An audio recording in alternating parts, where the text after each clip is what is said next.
लता मंगेशकर के बारे में कई दर्जन किंवदंतियां हैं जिन्हें हमने अपने बचपन से सुना है।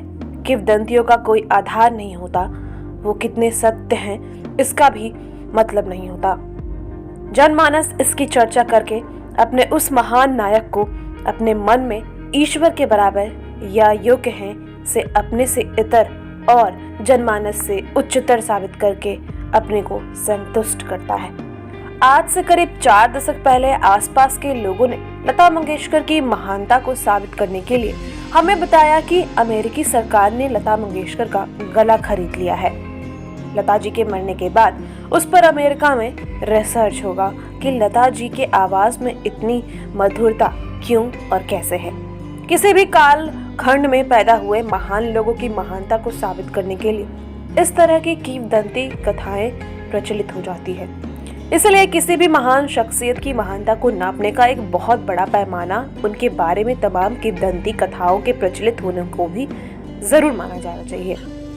तमाम वीर योद्धाओं, न्यायप्रिय राजाओं, चतुर मंत्रियों, प्रख्यात लेखकों, महाकाव्य के रचयिताओं के बारे में उनके जीवन से जुड़ी किंवदंती कथाएं भी उतनी ही प्रचलित रही है। इसी तरह पिछले 5 वीडियो में बराबर लोकप्रिय रही स्वर कोकिला लता मंगेशकर के बारे में भी उनके जीवन से जुड़ी किंवदंती कथाएं इतनी तरह की हैं जो उन्हें महान से महानतम बना देती हैं। ये किंवदंतियां ऐसे ही जन्म नहीं लेती। दरअसल जनमानस में जब किसी के लिए ऐसा भाव पैदा होने लगता है जिसे सोचकर लोगों को लगता है कि इसमें कुछ ऐसा है जो सामान्य मानव में नहीं है, मतलब आम जनमानस से कुछ ऊपर का है, इसमें कुछ ईश्वरीय गुण लिए हुए हैं। लता मंगेशकर के बारे में भी ऐसे ही कई दर्जन किंवदंतियां हैं जिन्हें हमने अपने बचपन से सुना है। किंवदंतियों का कोई आधार नहीं होता और जैसा कि हमने आपको ऊपर बताया, लता मंगेशकर के गले की सुरीली आवाज के जादू के पीछे का रहस्य क्या है, ये भारतीय जनमानस के लिए शुरू से ही उत्सुकता का विषय रहा है।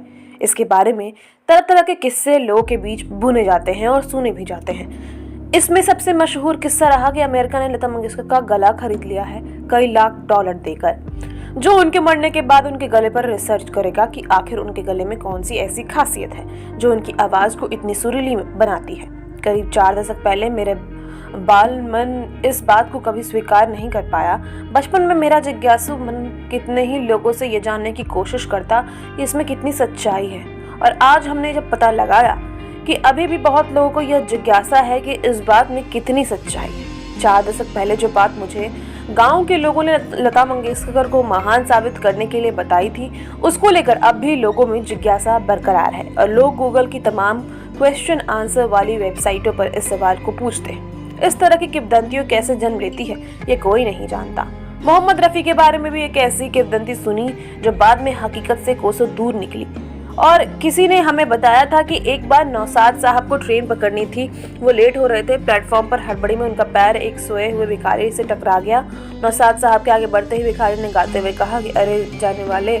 नौशाद साहब ने आवाज सुनते ही अपनी यात्रा कैंसिल कर दी, भिखारी को स्टूडियो ले गए जो मोहम्मद रफी बन गया। हमारे नायकों के बारे में ऐसी किंवदंतियां उनके सम्मान के चलते ही आती है।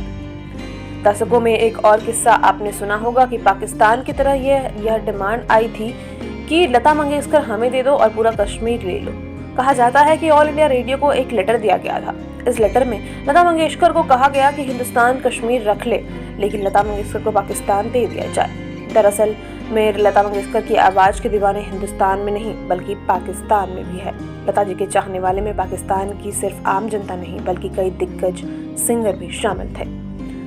कुछ राजनीतिक हस्तियों को छोड़ दिया जाए तो देश की पहली पैन इंडिया शख्सियत लता मंगेशकर रही हैं। कश्मीर से लेकर कन्याकुमारी तक और गुजरात से लेकर अरुणाचल तक जिस शख्सियत को लोग जानते थे, पहचानते थे, वो केवल लता मंगेशकर ही थी। उन्होंने देश की करीब सभी भाषाओं में गाने गाए हैं। जब अमिताभ बच्चन का फिल्म इंडस्ट्री में एंट्री भी नहीं हुई थी, गावस्कर और सचिन को कोई जानता भी नहीं था, लता मंगेशकर पूरे भारतीय उपमहाद्वीप के दिलों में राज कर रही थी।